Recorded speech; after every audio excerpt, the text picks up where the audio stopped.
Poland is getting ready to march troops in Ukraine and occupy its western territories, and the US is pushing Warsaw into this ill-advised scheme.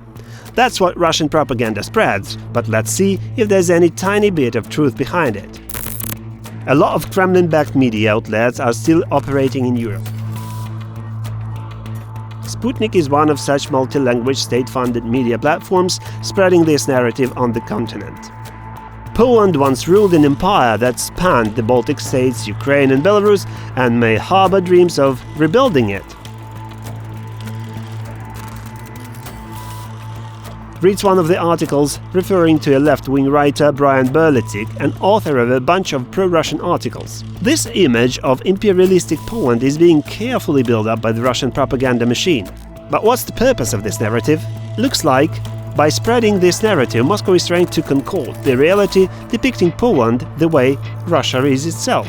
One of all Ukraine's neighbors in more than 3 decades, Russia has been the only one trying to retake Ukraine's territory.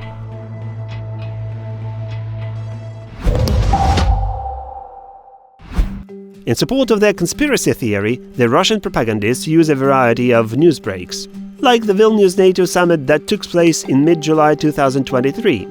Russia claims that G7 leaders refused to give Ukraine security guarantees it had been asking for.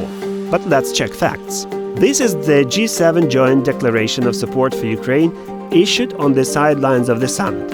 It is true that one will not find the exact word guarantees in it, but here's what it reads instead.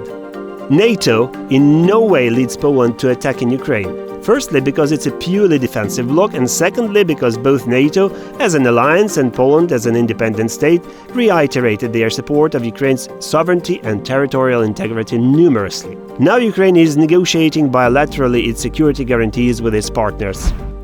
This is a propaganda technique known as a thought-terminating cliché. One short, commonly used statements are meant to stifle critical thinking and ability to debate.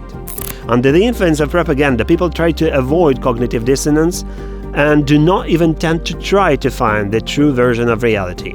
It is also a way for Russia to glorify itself and justify its aggression against Ukraine, making it easier to push the narrative that the Russian regime protects Ukrainian people with military means.